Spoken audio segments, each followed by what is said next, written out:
morning and welcome back to Breakfast Television. We're looking at a drive this morning that is a pretty good one. We're not really looking at any major volume or delays, but we do have one problem, so I will bring that to you first.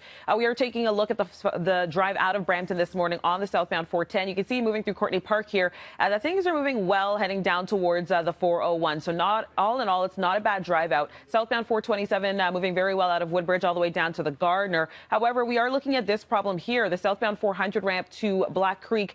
We do have a right lane blocked off, and it's because of a stalled vehicle. So a couple of tow trucks on the scene along with MTO. Again, not slowing anything down. It's more of a visual distraction if anything, but if anything bunches up, it will quickly disappear. Southbound 404 DVP combo moving well towards Newmarket and moving nicely through Markham, Richmond Hill as well towards the downtown core. However, we are starting to see some slick conditions. As you can see, some of those headlights reflecting on the roadway. So do drive according to conditions. C-Bond denture adhesive seals provide stronger all-day hold thanks to their unique gradual release technology. C-Bond, wildly adhesive. That is a look at what we have going on for your roads. Now I'll send things over to Frankie for a look at that forecast. Thanks, Steph. It is indeed a damp start to your day. With that for today, we're going to see some on and off showers. This morning, we're starting off with a little bit of morning drizzle out there. Overcast skies, but don't worry, we'll clear out the skies tonight. And to start off April, looks like we're going to have some sunshine for tomorrow. This is the final day of March. Let's take a look at it right now and get you rolling out your door. As we can take a look at some current conditions this morning, we have some of the numbers that we should be seeing. Sunrise this morning at 7 a.m., sets at 7:44 p.m. Your seasonal high for this time of year, 7.6. Overnight low is about -2. We're going to be pretty much seasonal for today, and then we'll warm as we work our way through the week. The winds this morning have been fairly light, especially north of the city, so there has been some morning fog patches out there on some of the roadways. Be aware and be careful of that. There's a look at your satellite combined with the radar. It's just isolated on and off shower activity as a risk today, so not a washout, but once again that morning drizzle. Then we'll dry out late this afternoon, and as we head our way towards tonight, we'll clear out those skies. Daytime highs today going to be 7 degrees. Tonight we'll dip down to about -1. Tomorrow double-digit highs at 10, 9 on Thursday, and then as we head our way through the weekend, we'll see temperatures around 13 on average. So once again, the clouds a little bit dreary for today, but the sunshine returns tomorrow. That's a look at your forecast. Now on to your news.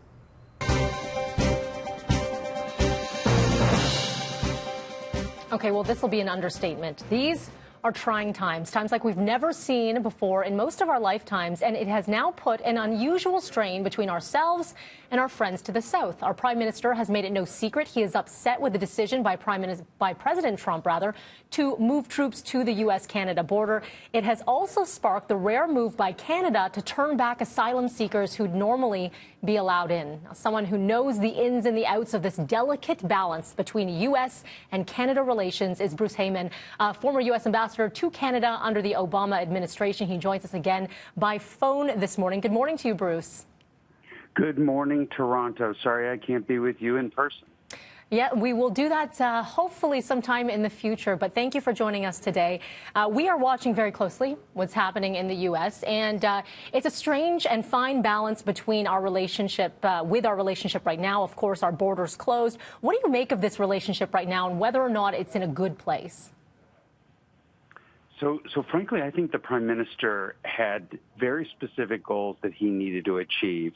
First and foremost, obviously, protecting the lives and health of Canadians. Second, keeping supply lines open for trade, especially the important trade of health equipment and medicines and foods. And third, do something that doesn't so entirely disrupt the White House. So he came together and collaborated with Donald Trump and came up with this idea of making the border hard or thick for unnecessary travel, but thin for necessary travel, such as foods and medicines, et cetera. And so I think that's fine. And I think not only is that happening between our two borders, but it's happening with borders all around the world. And even today, we're finding states who are now recommending their own citizens not go to other states. State of Kentucky just did that last night, saying Kentuckians shouldn't travel outside the state of Kentucky.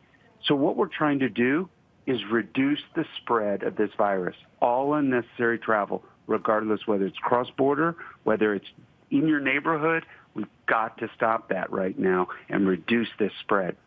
as we've been seeing here by our prime minister, and then, of course, on the other side of the border with U.S. President Donald Trump, we've seen daily updates, but kind of a different approach, at least when it comes to U.S. President Trump in his words and what has changed over the last few weeks.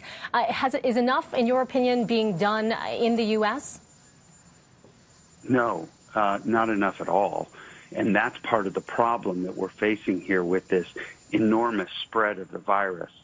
And unfortunately, and look, history will take its time to judge whether Donald Trump did the right things or not. I can tell you, though, he's not taking this seriously. As soon as even a month ago that he was talking about this being a hoax and a Democratic hoax and only 15 people and it's going to go away. And so he encouraged activities that resulted in the end with Mardi Gras taking place in New Orleans and bars filled on St. Patrick's Day and spring break beach revelers running around Florida. And thus we have now a spread that is going to be very hard to contain. And we have not the strong leadership we need from the White House. We don't have masks. We don't have tests. And he's telling different stories all the time. But he appears to, in the last few days, be listening more to his science professionals and medical advisors than he does his economists. I want to show some visuals out of New York, which has now become the epicenter of COVID-19. Unfortunately, we've seen the floating ships, the tents up in Central Park. These are some unprecedented times. Can you speak a little bit to that response there? So I give amazing kudos to the governor, to the governors of the region, Governor Cuomo, Governor Phil Murphy is a friend of mine. I think everybody is coming together at the state and local level trying to address the problem. And in New York City itself, you know, the city of the world where people travel in and out freely, where, you know, you have such a dense population, the spread of this was obviously now in hindsight inevitable. And now we're scrambling to make sure we have enough beds, ventilators, personal protection equipment for the doctors, and for all medical professionals. They're behind, and they're trying as best they can because they know in the next 2 weeks we're going to be peaking in New York, and it will really challenge the healthcare system. So my heart is out to many of my New York friends and family who live there. My own brother and family are in isolation, and it turns out that someone that they were very close to and socialized with has the virus. So, you know, a lot of anxiety and a lot of fear. Indeed. And of course, we are thinking about everyone there.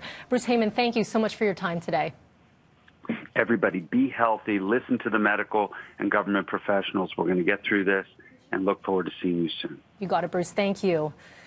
Time now is 7:38. Great words of advice there.